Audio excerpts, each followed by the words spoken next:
Bismillahirrahmanirrahim. Assalamu alaikum dear students. How are you all? Hope you all are fine and doing very well. Dear students, today we are going to start biology. ठीक है, आज से हम एक नया subject start करेंगे which is biology. ठीक है, ये बायोलॉजी क्या होती है, इसका एवोल्यूशन कहाँ से हुआ, इसकी रूट्स क्या हैं, ये क्या है और इसमें हम क्या क्या स्टडी करते हैं।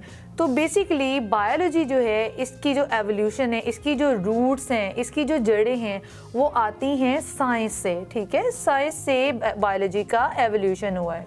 तो साइंस क्या होती है, सबसे पहले हम बात करेंगे साइंस की। बायोलॉजी को जानने से पहले ये जान लेना कि साइंस क्या है, ये बहुत ज़रूरी है, ताकि आपका जो इंटेलेक्चुअल लेवल है उसमें सबसे पहले आप साइंस को समझो, फिर साइंस के बाद हम आएंगे बायोलॉजी के ऊपर। ठीक है, तो सबसे पहले बात करते हैं साइंस की। ठीक है, साइंस क्या होती है? Science is basically knowledge. ये ऐसा नॉलेज है जो बेस करता है ऑब्जर्वेशंस के ऊपर। साइंस में क्या किया जाता है, सबसे पहले ऑब्जर्वेशंस आर मेड। ठीक है, ऑब्जर्वेशंस की जाती हैं। अब ऑब्जर्वेशंस क्या होती हैं? ऑब्जर्वेशन मीन मुशाहिदात, मीन आप गौर व फिक्र करते हो, आप किसी चीज़ को जानने की कोशिश करते हो, उसका मुशाहिदा करते हो, उसको डिटेल में देखते हो। ठीक है, उसको डीपली ऑब्ज़र्व करते हो। डीपली ऑब्ज़र्व करना मीन्स उस पर गौर व फिक्र करना। ठीक है, साइंस में हम क्या करते हैं, ऑब्जर्वेशंस करते हैं। ठीक है, observations are made, then after observation, जब ऑब्जर्वेशन कर ली जाती हैं, जब मुशाहिदात कर लिए जाते हैं, जब गौर व फिक्र कर लिया जाता है किसी चीज़ के बारे में, ठीक है, किसी बेसिक चीज़ के बारे में, उसके बाद एक्सपेरिमेंट्स आर डन। ठीक है, उसके बाद क्या किया जाता है, उसके बाद एक्सपेरिमेंट्स किए जाते हैं कि आया कि ये ऑब्जर्वेशन ठीक है या गलत है। ठीक है, उसके बाद एक्सपेरिमेंट्स किए जाते हैं, मींस तजुर्बात किए जाते हैं। तजुर्बात की रोशनी में ये जानने की कोशिश की जाती है कि आया कि आपके ऑब्जर्वेशन ठीक भी हैं या नहीं। ठीक है, जब एक्सपेरिमेंट्स भी कर लिए जाते हैं तो उसके बाद क्या किया जाता है, लॉजिकल कंक्लूजन्स ड्रॉन की जाती हैं। ठीक है, लॉजिकल कंक्लूजन्स आर ड्रॉन। ठीक है, लॉजिकल कंक्लूजन्स का क्या मतलब है?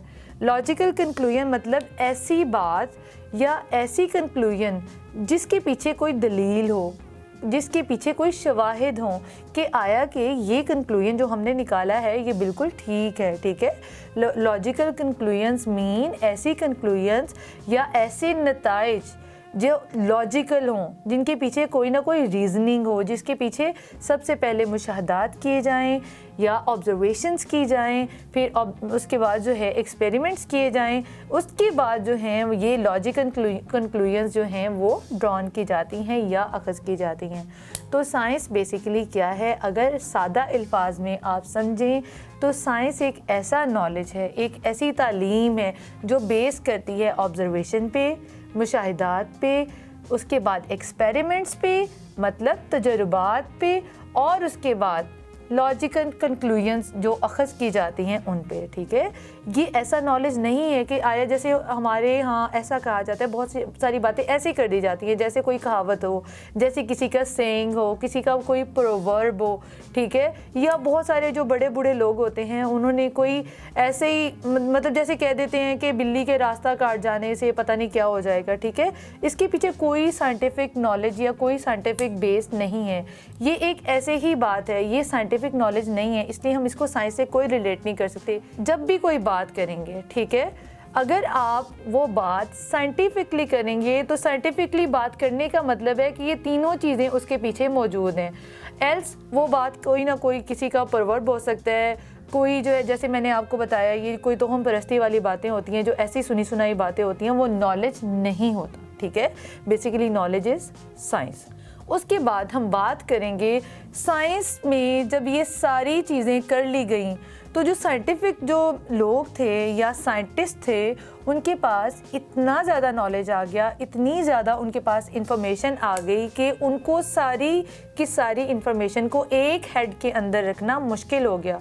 मतलब कि बहुत ज़्यादा इंफॉर्मेशन जो थी वो कलेक्ट कर ली गई, अब वो सारी की सारी इंफॉर्मेशन को एक जगह पे रखना मुश्किल हो गया। तो उसके बाद उन्होंने क्या सोचा कि क्या किया जाए कि ये इन्फॉर्मेशन जो है हम ऐसा करते हैं कि इसको क्लासीफाई कर देते हैं, मतलब इसकी हम ब्रांचेस बना देते हैं, ठीक है। जैसे साइंस की बेसिकली जो ब्रांचेस होती है उसमें बायोलॉजी आ जाता है, जैसे फिज़िक्स है आपका सब्जेक्ट, जैसे कि केमिस्ट्री, जैसे मैथ्स, जैसे इकोनॉमिक्स, इस तरह जो है साइंस को मुख्तलिफ सब्जेक्ट्स में डिवाइड कर दिया गया। लेकिन हम जो साइंस की ब्रांच पढ़ने जा रहे हैं, जिसके बारे में हम जानने जा रहे हैं, वो है बायोलॉजी, ठीक है। अब हम बात करेंगे बायोलॉजी की, ठीक है। बायोलॉजी क्या होती है? बेसिकली बायोलॉजी जो है वो एक ऐसा वर्ड है जो 2 ग्रीक वर्ड से डिराइव हुआ है, ठीक है। जो 2 ग्रीक वर्ड हैं वो हैं बायोस, ठीक है। क्या है? The first one is BIOS and the second one is logos. ये दोनों क्या हैं? ये दोनों ग्रीक वर्ड हैं, ठीक है। BIOS mean life and logos mean thought और रीजनिंग, ठीक है। रीजनिंग में नहीं लिख रही, लेकिन इसमें इसका जो मतलब है वो है थॉट और रीजनिंग। तो बायोलॉजी का क्या मतलब हुआ? ऐसी लाइफ की स्टडी जो रीजनिंग की बेस पे हो, ठीक है, कि लाइफ है क्या, लाइफ में क्या होता है, कौन से प्रोसेसेस होते हैं, ठीक है। लेकिन अब मेरे जहन में एक क्वेश्चन आ रहा है कि बायोलॉजी में हम सिर्फ लिविंग थिंग को तो स्टडी नहीं करते। अगर ये कहा जाए कि biology is the study of life, मतलब तो इसका यही बनता है, bio mean life and logy mean study, means study of life. तो ये थोड़ा जो है कहना मुश्किल है, या मेरा जहन ये एक्सेप्ट नहीं करता कि सिर्फ बायोलॉजी में लिविंग थिंग को स्टडी किया जाता है। बायोलॉजी में सिर्फ लिविंग थिंग को स्टडी नहीं किया जाता, इसमें नॉन लिविंग थिंग्स भी आते हैं, ठीक है। बायोलॉजी में हम नॉन लिविंग थिंग को भी स्टडी करते हैं। क्यों करते हैं ऐसा? अब आपको ये पेपर में भी क्वेश्चन आ सकता है कि बायोलॉजी में हम सिर्फ लिविंग थिंग को स्टडी क्यों नहीं करते, हम उसके साथ नॉन लिविंग थिंग को स्टडी क्यों करते हैं? वो इसलिए है कि biology is actually the relationship between living thing and non living thing, ठीक है। बायोलॉजी एक्चुअली क्या है?